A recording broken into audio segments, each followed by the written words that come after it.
Good, okay. So I'll call the Select Board, the special Select Board meeting of January 17th to order. And first item is approval of the agenda, which is broadcast here, which is to discuss any presentation in a Select Board position for the House and Senate Transportation Committee hearing, which is scheduled for tomorrow. And we have no executive session. I think we did want to add to the agenda, discussion of February's meeting agenda times. So Thank you. So move that. Second. moved and seconded. All in favor, signify by saying aye. Aye. Those opposed? Okay. So I think I'll start, just tell you what I know about what they've got planned for tomorrow. The House and Senate Transportation Committees have scheduled a joint hearing on the Middlebury Bridge and Rail Project. What they're looking for is a presentation from VTrans for where the basically I think VTrans is going to update them on bringing them current on what's transpired in the last year. They may there probably are some new committee members, and so they may have questions about some of the background, but this they presented to the House and Senate Transportation Committees a year ago. It was February of last year, and so they'll bring them up to date, and then they have asked Middlebury for a presentation about the Select Board for a presentation. I met with Jim on today's Monday. Met with Jim on Monday, I think it was. When we meet. And here I am. Yeah. Monday. To go over, and Jim started crafting a presentation for us. And what we were looking at for a presentation was recapping what the community's goals were, what we asked the state to accomplish in their project, being safety of the people, safety of property, and environmental safety. When we did the reset 2 years ago, we set some clear goals, and number one was safety. Number two was maintaining access and not having the 3-4 year project of limited access to our downtown that was sensing from the community was going to really destroy our downtown business environment. Mitigating the impact on residents, any cultural religious organizations, basically maintaining access to the churches, the parking access, all that type of stuff. And then credibility. At the time, we didn't have a credible. The plan that they were giving us was bouncing from one plan to the next, and every time that we asked a question, the plan would change, and we said we need a plan that is credible, that has a schedule, and it sticks to the schedule. And then something that would allow us to plan any community support events. And then we asked for better communications. We didn't feel we were getting good quality communications. As part of the answer to that, they funded a full-time liaison position, which Jim Gish fulfills. So we'll recap that with the committees and then go into what the community partnerships, the different community partners that we've established. And Jim will then go through the public outreach. And maybe, Jim, you'd like to just talk about the things that we're talking about. Hi, everyone. Sorry I'm a little late. I'm just back from Montpelier and meeting with the VTrans team, so I can fill you in on their plans for the presentation, too. So I'd like to talk about the 2017 public outreach program, and I thought one way to do that was just to put some numbers up. And so I'll talk about the number of public meetings that were held here in town, both the town-wide meeting to discuss the results of the environmental assessment, the meetings that were held with downtown stakeholders to talk about the plans for the temporary bridges before they were constructed, as well as all the select board meetings that V-Trans has attended and that I've attended as well to bring you up to date. I'll talk about the number of one-on-one downtown stakeholder meetings. There actually have been 70 of those over the course of the year. Meetings with the National Bank, Middlebury College, Battelle Block, Town Hall Theater, you know, all the organizations and the individual businesses in town. I've attended 85 V-Trans project team meetings during the course of the year. And so these are meetings in Montpelier as well as meetings here on the ground. So there's been a lot of engagement in the community and in the state in Montpelier as well. And then I'll talk about the number of individuals who responded to our fall 2017. Okay, we got the temporary bridges project done. How are you feeling about it? And we had 250 individuals respond to that.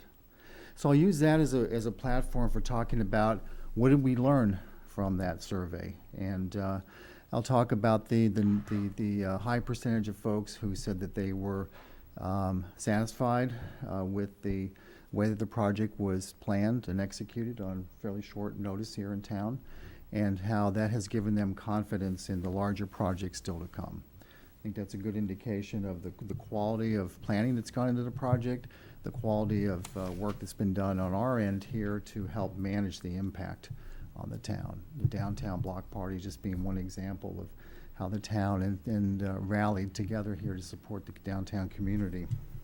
So I think that's important because that's real data. That's not just anecdotal information you or I have heard, but this is hard data that we collected on the heels of our major summer plan here.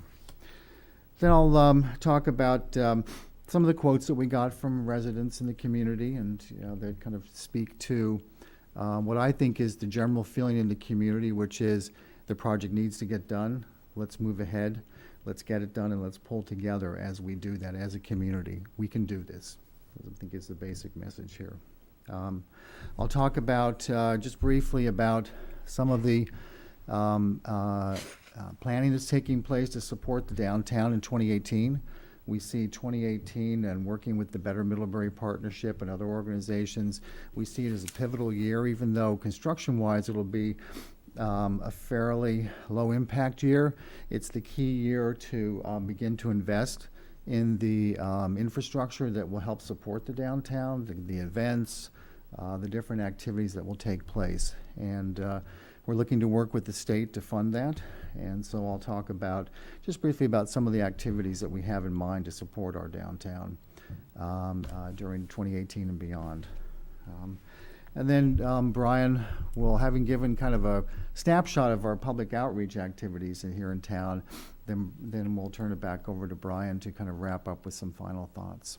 And that's where I think it's appropriate to make a comment about the select board's point of view and comments from the select board. And what I'm looking to flush out is what you'd like to have me say in that. We had a round robin, or round table discussion a little bit there on maybe it was the 12th of December.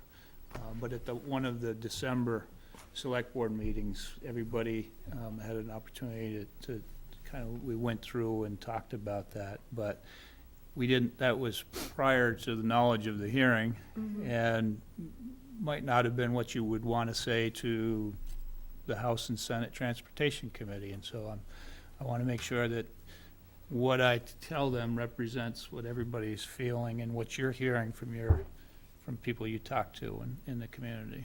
So.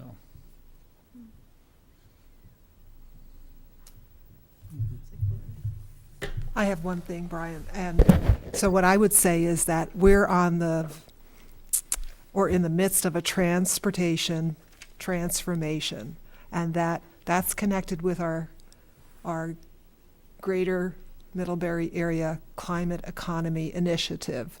You know, that we have a transportation task force that is looking at promoting and advancing rail, among other things, as being key and important for our transportation future. So we want to work with our stakeholders to again emphasize Middlebury's history around rail and its future for rail. So we want both increased freight and passenger rail here in Middlebury. We want to be a model for rail, for the rail future in Vermont.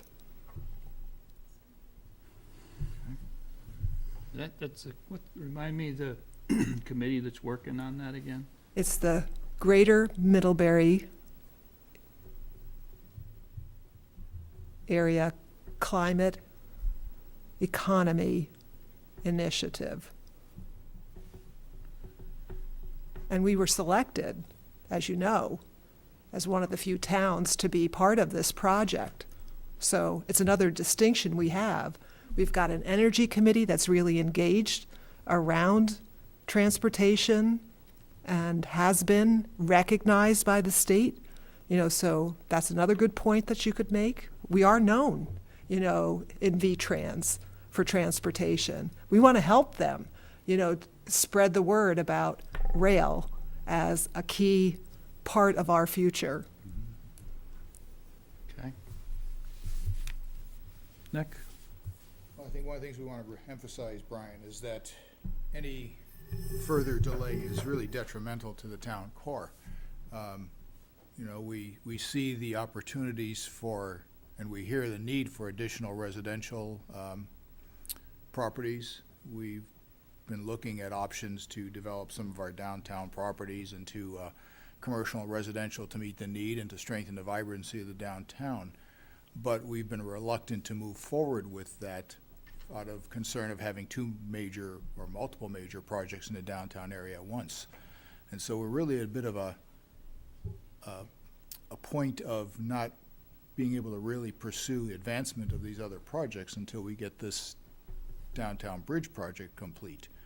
And so further delay is detrimental really to the needs we see and envision for the downtown, as well as plus, the benefit to the grand list that will come off of that. So there's no benefit to further delays. I mean, the 1 year is already impacting us that we've experienced so far.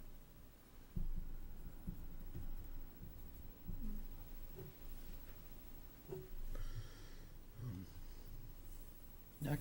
Well, I Victor? think that two very good points have been made. I mean, I think the emphasis on the environmental. We're moving into an era when rail is going to be revived and will be one of our principal means of transportation for freight and also for passenger. And I think that there is a great opportunity to achieve these goals by moving this project ahead. And I also share with Nick the concern. This project has been studied and planned in great detail. I was on the board when it was first proposed to do this. There was some uncertainties in the beginning. I think that I've watched it move and grow, and I think VTrans has done a commendable job in both planning and also communicating what it is they're planning and how it's to be accomplished. And I worry about delay. It leaves a sense of uncertainty among people who live here, among prospective entrepreneurs who would like to settle here and start businesses. Frankly, it leaves the downtown looking really not all that well. I was pleased when the temporary bridges went in, but they're temporary bridges. And what we need to see is the completion of this project and I think the aesthetic improvement of the downtown. The possibility for this is very great.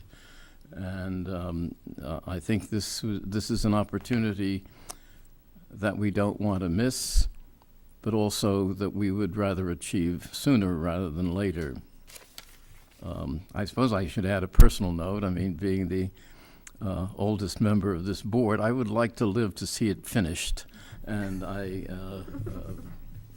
think, I won't tell you how old I am. But anyway, I mean, I think it's important that we move it forward. That can be our rallying cry, Victor. Get it done for you. I'd like to say something too.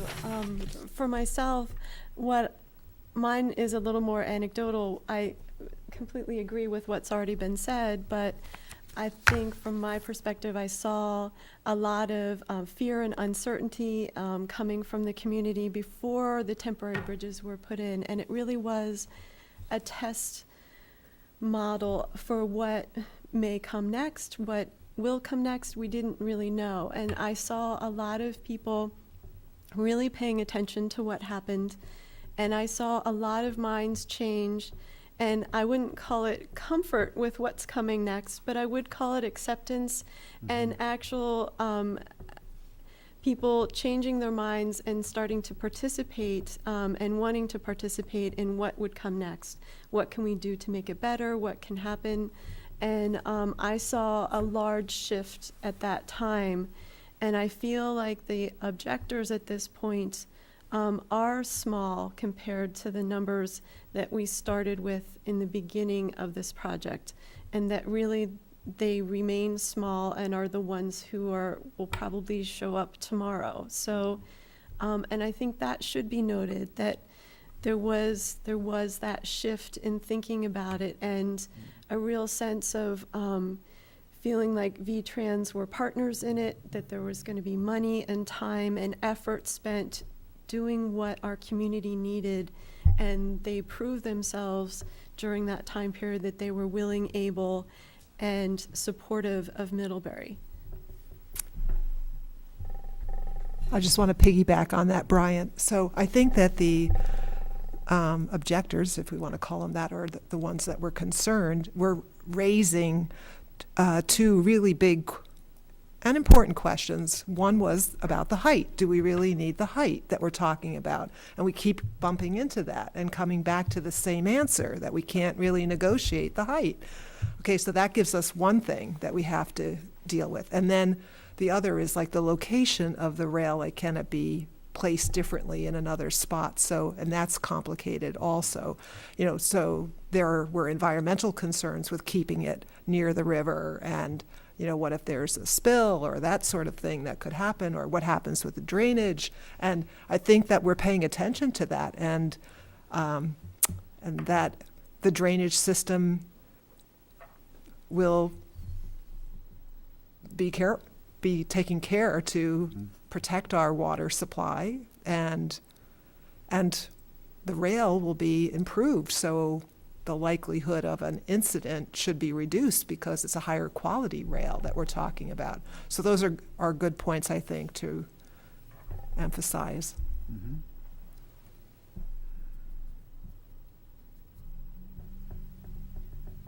Well, piggybacking on that, I think in addition, I mean, what you described is exactly this. There was this suddenly recognition that we'll get through this, that many of the fears have been minimized.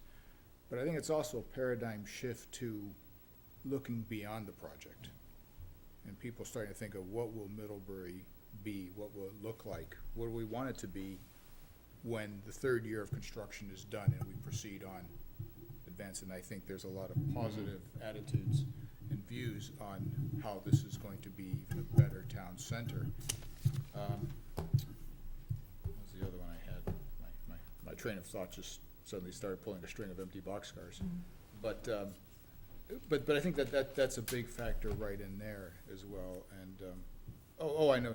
And the other one is that the community generally wants to they want to see this succeed, and and V-Trans wants to see this succeed, and the engineers want to see this succeed. So that, in respects, becomes a sort of a model as to how to do other projects in the future. Because this isn't the only infrastructure project. I mean, as we travel around the state and the country, I mean, the reason we have this major project right now is because we ignored it for 30 or more years, and this is typical of our infrastructure throughout the country.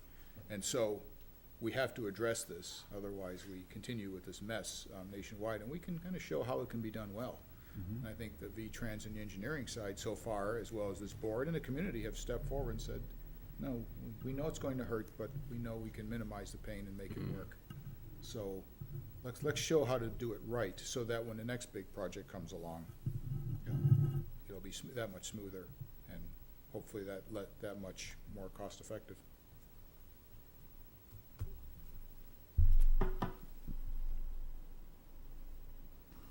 Any questions, or did you have more you wanted to No, share? that's- I know that Max had a question.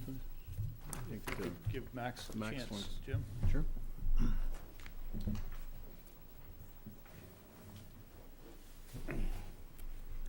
I'm Max Kraus, a resident of Middlebury, and respectfully would like to read a brief statement. I know your time is valuable. I'd like to commend the Select Board for what it has done and the careful analysis that it has made, but at the same time disagree with some of the points that have been made, and I have a copy of this which I'd be glad to leave with you later. Mr. Chairman, much has been written and discussed regarding our rail bridge tunnel. Among the various open items relating to this, I wish to know if your presentation at the hearings tomorrow before the committees that are being held in Montpelier will address these issues. First, it is my understanding that the current plans call for the excavation of what will result in up to 600 truckloads of soil contaminated with carcinogenic particles being trucked through Middlebury and then stored for an indefinite period at the stump dump. Do you have any written, publicly available plan that addresses this safety issue? Second, it is obvious that a derailment and/or fire in the proposed tunnel could have catastrophic consequences.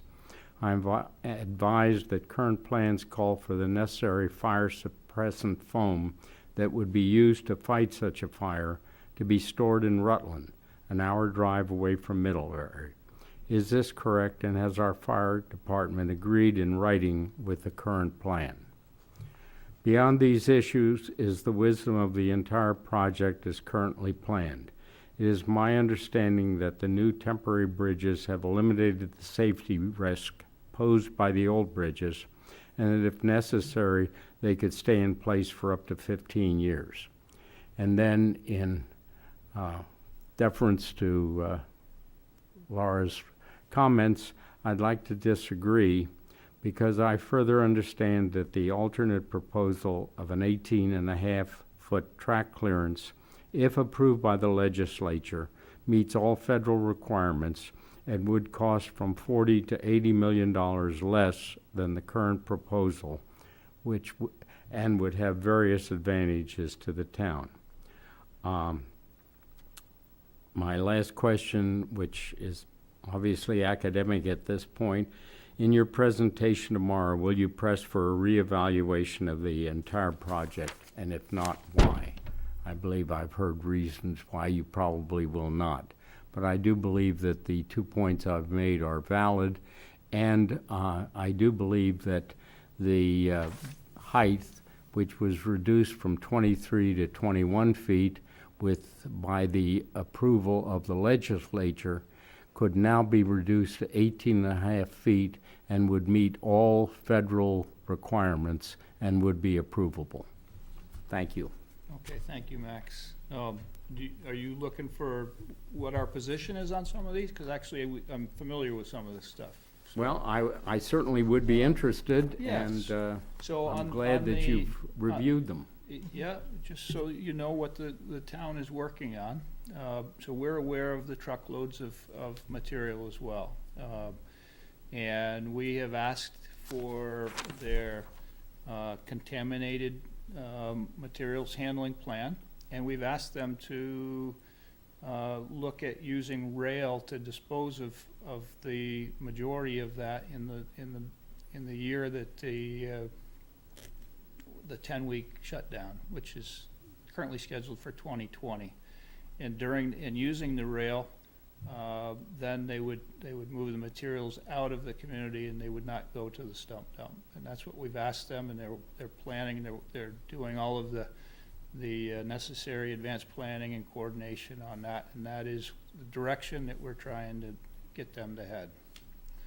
So Have they agreed to that? Oh, they're trying to make that happen, yes, Uh, yeah. I would hope that the select board would dig in its heels We're to ensure pushing. that it will happen. So some of the other things we've dug our heels in, and they have come through on, just so you know. 2 years ago, this had a plan of 4 years where it was going to be done incrementally, and we were going to have to pick up the rail and put down the rail every day. Right. And we pushed for an accelerated bridge project and the detour of the rail for a 10-week period. Right, I recall that, and we certainly And we took got- it from an impossible project To- to a difficult To a project. difficult project, exactly. We asked for a commitment for a long-term commitment of our liaison position so that downtown merchants, community members, and the community at large would have current, accurate information transmitted on a routine basis. And they've funded that position through the duration of the project, and that's in writing. And we asked for the environmental assessment, and they did that. So I have probably a higher level of trust in their willingness to work with us and their interest than maybe some others, but it's based upon deliverables. They've delivered on some of our requests.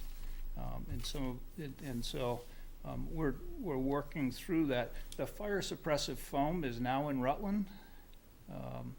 And yes, it would be great if we could distribute that. And that's probably something that the state in a long-term plan needs to figure out.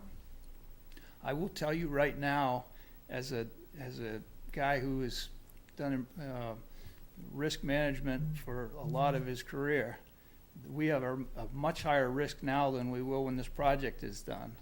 As far as we have, crooked track. If you've ever gone down and walked that track, we have a crooked track that has water sitting in it and ice buildup, and we're running rail cars of explosives through downtown Middlebury now on a daily basis. And so if we're talking safety, the accomplishment of this project as currently planned does a tremendous job at moving us forward into being a safer, not a less safe, but a more safe downtown environment. And that's, for me, as Select Board Chair, a significant ask is that, okay, we want the bridge done, but we've got to have the rail bed fixed.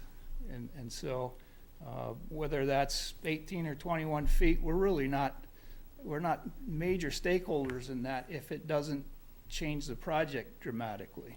And right now, the alternative project, as I understand it, doesn't fix that drainage, which it really is the highest risk that we have to the downtown, now that we've fixed the bridge to the temporary. I think there must be misunderstanding there. I have not reviewed the plans, but I understand that any alternative project at 18.5 feet would also take care of the drainage problem. It doesn't, they want to just clean up what's there. But I will tell you, 50 years ago, as a kid walking those tracks, there's been a drainage problem that goes back at least 5 decades that I can remember, having walked that track for 5 decades. And I could ask the rail beyond that, but I know as a kid walking those tracks that they came in every day and chipped the ice out for the cars coming through here. And so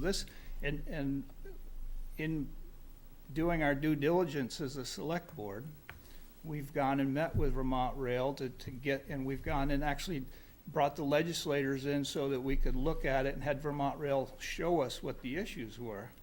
And the water problem has gotten worse in the last couple decades, but it's not new, and just having a perimeter drain is not going to fix that. They have to somehow evacuate the water and lower the water table there, because, or you're gonna have to raise the track and we're gonna have to have a big hump in the downtown, which the townspeople have voted against. Right. So it's a complicated problem, but the fire suppressive foam is something that is on, now it's on our screen, and we'll be pushing for greater access to that. I understood, Brian, that the fire department was ready to receive that. They've just been waiting for a replenishment of the supply at the fire Quantity's station. the issue. What is it? It's the quantities issue. I mean, you need some in Rutland, and right now, we have it at both ends, but we don't have it here in between, and so. I believe there's only a sufficient stockpile in Burlington and Rutland, not enough for us. They would have to bring it from one end or the other. Yeah. You're right. Okay, thank you. So, okay, thanks, Max. Well, We are definitely, we want to make sure we get the right project for the town, and we appreciate, we've had a lot of lobbying, I would say, and the difficult thing is that without being shown an executable plan, there's so many people that want to see this project just be done with. If a delay doesn't give us an executable plan, it just prolongs the inevitable. And so I've had a difficult time trying to understand how that alternative plan would fit in and be able to be accomplished in a similar time frame. Okay, thank you for Thanks, Max. your explanation. Welcome, great seeing you. Thank you. I mean, I would just like to point out the issue of safety. The notion that building a tunnel is going to create conditions for a catastrophic event. We have the conditions for a catastrophic event right now, and a tunnel is not going to make that worse. In fact, it probably will make it less, because a tunnel is a closed space, and you need oxygen to create massive explosions. So I think that's a red herring. It's not something that should cause us to pause. I think also this has been, again, a long project. I remember the first proposal was to leave everything at the same elevation and build up. And that quickly, when the town protested to the state, I think that plan quickly died. You would have had a roadway Mountain in 4 the middle of town. feet above the shops and so on. So we have come a long way, and there's been a great deal of compromising. You mentioned already there was 23-foot clearance. It's gone down to 21. What I find odd,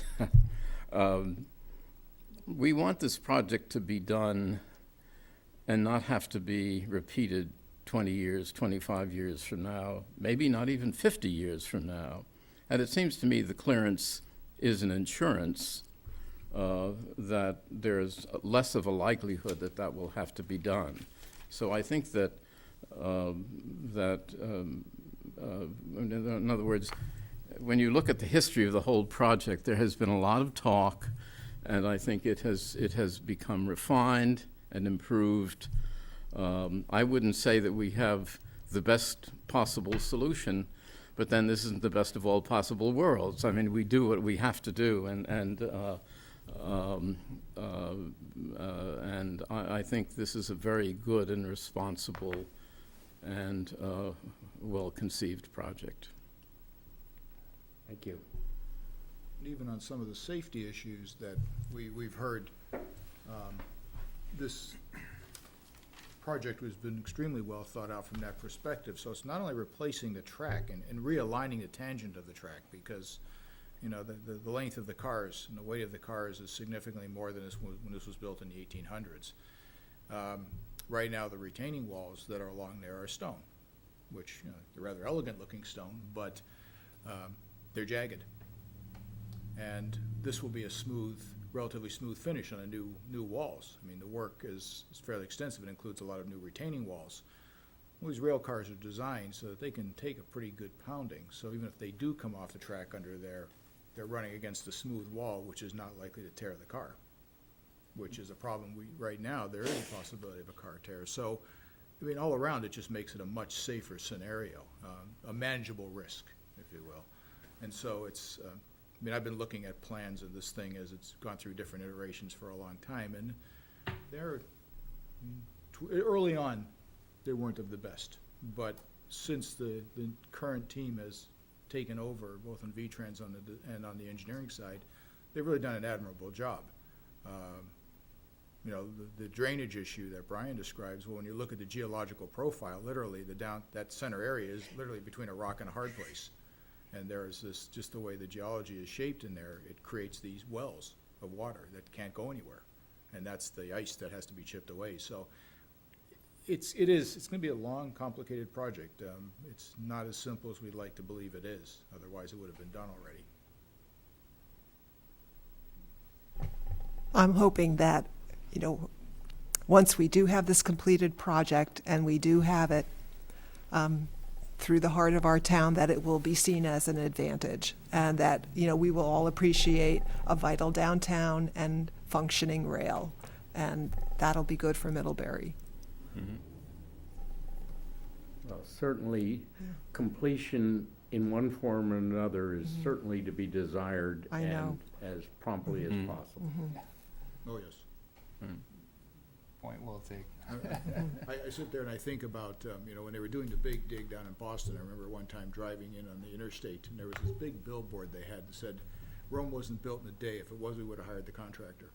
And, you know, and I think of that over and over, and, but this won't be built in a day, but it will be built well for a long time. You know, we'll all be retired before there's anything else to be done again. As Victor noted, he and I are at that stage where we hope we live to see it complete. We all hope we live to see it complete. Thank you. Well, luckily, you're both very active and don't look your age, so we're gonna get it done. Thank you very much. Thanks, Max.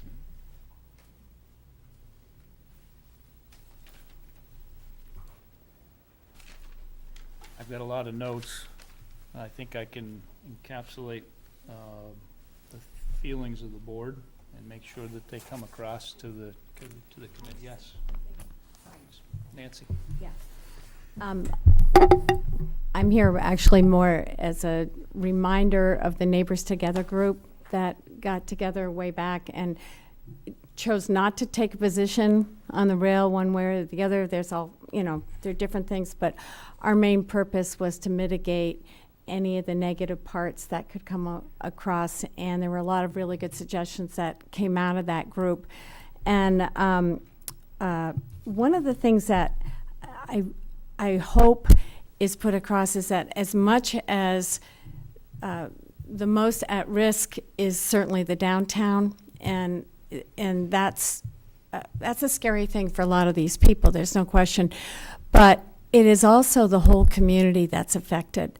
And so what we're trying to do is come up with things that can help the whole community. And we're working really closely. Better Middlebury Partnership is really taking the lead on it. And so I'm just saying that that is a focus. It's the whole community, and we're coming up with plans, and we've asked V-Trans for money to help support some of these plans. And so we're not asking you to ask for more money. We're just putting it out there that there are some things in the works that it's not a surprise. Yeah. They know about it anyways. Jim's been working with it, so. Oh, absolutely. And tomorrow, as part of our presentation, we will be talking about Neighbors Together, the Community Action Group. And Jim plans to talk about some of the activities that you're planning for 2018 and our ask for the money to make sure that we have all the support we need to get the funding to make this come a reality. And I'm glad Max actually asked the question on the dump trucks, because that to give me pause. So I thank you on that. And then one other thing is, and I know it's on the books for the roundabout on Exchange Street, but if there's any way that that could be pushed up faster, because it does directly involve transportation and this whole corridor and everything else. And I think it's something that we can really hold their feet to the fire on this. So I hope that one's not lost. And I know that's not coming from the Community Action Group. That's coming from your DRB, right? No, I'm not DRB. That's coming from me. And also, it is in the town plan. It has been for years. But I think this is an opportunity to really push to get that forward. And that is equally a safety issue. So just so you know where I'm coming from on that, we are asking for that. But any favors that we're asking as part of this project are really geared towards this project. That's a different section of V-Trans, and so we need to make sure we get this project done right, and then we'll focus on the roundabout. So I don't disagree. On the other hand, it is this community is also making a big sacrifice, and yes, there's going to be safety, and it'll be the best thing when it's done. But we are making a sacrifice, and if this is a way to get this faster, then I really think it should be part of the package. I guess Just I'm throwing saying it. if I thought it was a reasonable ask on this, I would. So, Yeah, I know. yeah. I don't think disagree it with you. hurts. So, thanks. Other thoughts on the bridge? So, one thing I just wonder about is the years and time and money already invested in the project, and trying to quantify that, as a reason why a delay is not cost effective at this point. So, That You might know- be a V-Trans. Is V-Trans talking about that at all? Jim? Yeah, the impact of a delay, yes. A delay. That'll be mean- part of their presentation Okay. tomorrow, the consequences Mhm. of a year's delay. Well, I okay, think you could ask Kathleen how many years and staff time has gone into this as well. I mean, you've been working on this It's a good for point. how many years? 2011. 2011. And that's when we both started.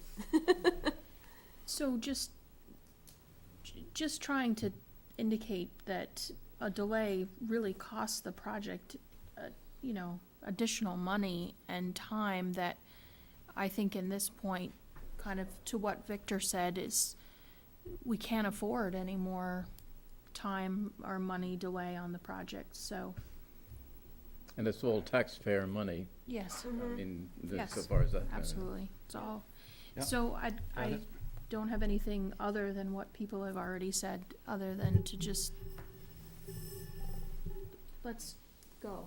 I'm just curious about the $80 million numbers. I don't know where they come from. The cost of the bridge if we lower it to 18 feet. It was in the idea also that it can be done in half the cost if we lower the height. I think George Dorsey is claiming that it would cost far more than what V-Trans has estimated. And so George's was far above, closer to $90 million. Yeah. And I think probably that's where the 80 was coming from. I'm not sure where the 80 was coming from. I was assuming Yeah. it was what George had estimated for what things would really cost, but But regardless of the cost of the bridge, let's say if it's $80 million, yeah. if somebody's saying that it's going to cut into half if we lower it to 3 feet, Yeah, it doesn't So, work that way. yeah. Yeah, it doesn't work that way. I'm just curious how they come up with that number. Yeah, it's, I asked way back when we got the new team, I said, if we did lower it, if we could, what is the savings? What is the potential savings? And V-Trans had already looked at that option, and it was not a significant Not a number. big- yeah. Because all of the drainage work needs to be done. Yeah. All of the retaining work still needs to be done. Regardless. And regardless of whether you go down 4 feet, 2 feet, 10 feet, all those pieces still need to be done. So the savings was not significant. the question has been asked, and I think they've given us a Mhm. reasonable answer Mhm. for why it's not a significant savings. It's effectively the same amount of work, except just scraping out a little more dirt, Exactly. is what it comes down to, because as Heather says, the retaining walls have to go down. Your drainage has to be done, so do you dig out this much or this much? And that's the variable right there. It's a great question. It's the same one we had when all of us sort of first Yeah, came into but the it thing. came in this last week's Addy Indy, and I Yeah. was wondering about that. Can I ask sort of a what happens next? Because I'd like to know, like, what happens after you guys walk out of the State House tomorrow? How can we get information? And then who gets to decide what next? That's my big question. Like, what happens next? Who gets to decide?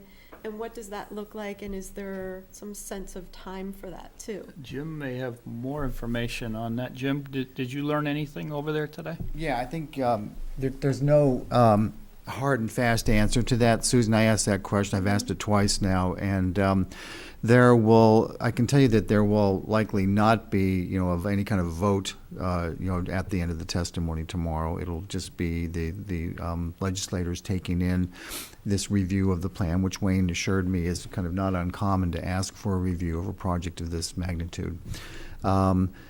They move into budget discussions the following week, and so if there are any, if there's any pushback from any of the from the legislature, then there'll be some discussion at the budget level the following week. So there seems to be, I think we'll get a read on the legislature tomorrow, just from any questions that might be asked or any concerns that come up on the part of the legislature. Maybe we'll have a better answer at the end of the session tomorrow.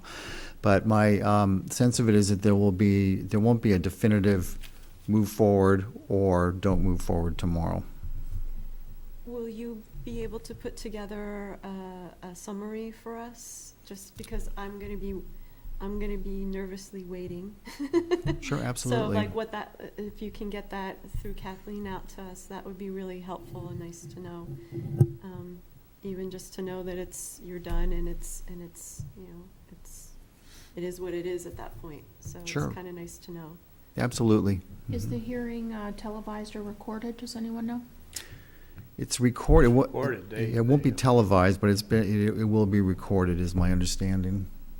They televise some stuff on Vermont Public Television, but probably not that. Probably not. I mean, they do record every hearing. Yeah, they record So everything, that's right. that there will be an official transcript that will follow through of that. Maybe it's available on their website online? So- I don't know what it is. State. But then keep in mind too, for a lot of these representatives and, representatives and senators, this isn't the first time they've been exposed to the project. And remember, they came down on that special train back in, was it April or May? Right. And there was a chance for them to firsthand see the problem, and I rode down with them on that, and they were discussing this along the way, and when they saw what it looked like, the problem was quite well clarified to them. I think for a lot of them, they were surprised at how bad it was. So, this is not a new thing for them.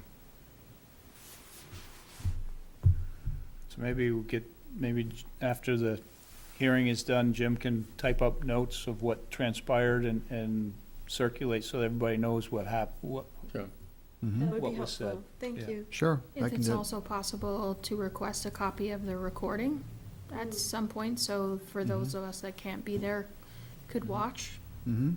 that would be helpful too. Well, it won't be It'll- video. It'll just be Be listening. taped, and actually, there's a recorder who types out everything, so you could get it and read it. It's Okay. the easiest. Well, that's fine too. The format will be a 1 hour V-Trans presentation. This is a review of the project. And hour? A 1 hour. They have up to an hour to present the project. A good part of that, to Laura's earlier point, will be Dan De La Barrera, who is the head of the V-Trans rail section, talking about the rail investment that will take place statewide to allow the Vermont Rail to run up the east side of the state. So that's to allow time for questions from the legislature as well. Brian and I will have 15 minutes, and then there'll be an opportunity for public testimony following that.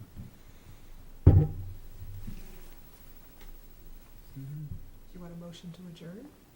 No, we need to talk about, we added to our agenda. We need to Oh. talk, if there's, I guess I will ask, are there any other final comments? Anybody feel any guidance to me, that things you want, make sure I cover? Who's, it's just you and Jim going up, or? No, Kathleen's coming and Nick's coming, so, we're gonna head out, we're meeting at 7, my office, and we'll leave from there. I could Good luck. probably fit another one in the back seat if somebody felt they wanted to go. Some of us have to work. Yeah. What time is it? The 9 o'clock. Mm. 9 o'clock it starts. It's 2 hours, and they tend, my experience, anytime I've ever been in front of one of these committees on other projects, 2 hours is it. When 11 o'clock comes, that's it. I think Senator Mazza is hoping that it's a little less than that. Yeah, but it won't be anymore. Well, they have, in the Senate, they've got morning and afternoon committees, so Oh, yeah. they need to, No, they're pretty specific on time. Well, it seems like you're very organized and you're all set. If you thought there was a benefit to having more of us, I mentioned that I could. Comments from the public are limited to 3 minutes, Right, is that what? so we won't talk long. yeah. I think you're good. Yeah, I do think, like, I know I heard from Bruce, I think Bruce is submitting written testimony, so they'll take written testimony, That's correct. so. We should look at, so our February, has everybody got their calendar?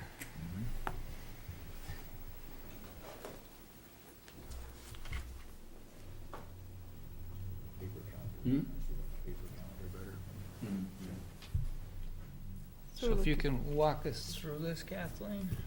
So the Addison Central School District is having their annual meeting on Tuesday, February 27th, which is the Select Board's second meeting in February, regularly scheduled meeting. And last year you decided to meet on Monday instead of on Tuesday, and I would like to ask you if you'd like to do that again, or you'd like to stay as scheduled. Yes. Is Wednesday a possibility? The 28th? 28th? I'm supposed to be gone that Monday. Wednesday is also okay. Do we have any concerns about prep before town meeting, or things that need to be done? Should be good.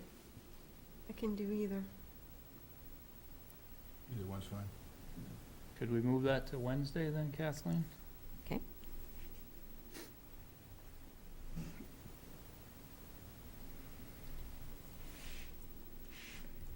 That's it. What about the March? Did we need to talk about March too, or just February? If you'd like to do that now, or we can wait till your next meeting. You wanna just look at it right here while we're talking Right. calendars? Everybody's got their calendars out? So I had emailed the board about the possibility of having its annual retreat the third week in March, which starts on the 19th. So we'd have town meeting on the 5th, regular first select board meeting the 13th, retreat possibly the week of the 19th, and then another select board the 27th. Correct.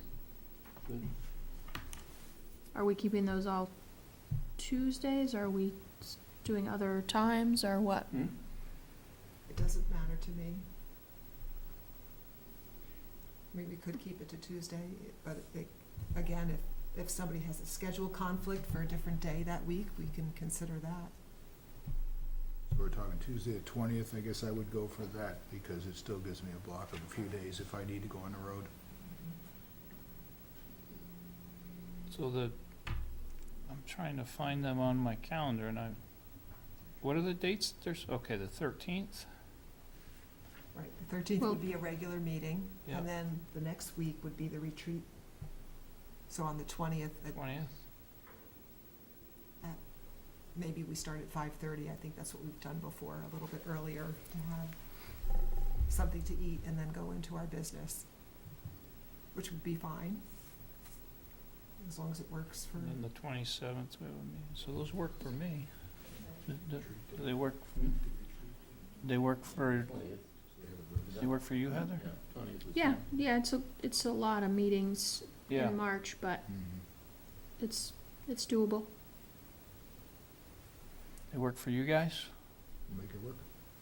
Ron? I'm good. Okay. Great. Do that. Now I'll entertain a motion to adjourn. I move that we adjourn. I second. Move second, all in favor, signify by saying aye. Aye. Those opposed? Okay. Meeting is adjourned at 6:26.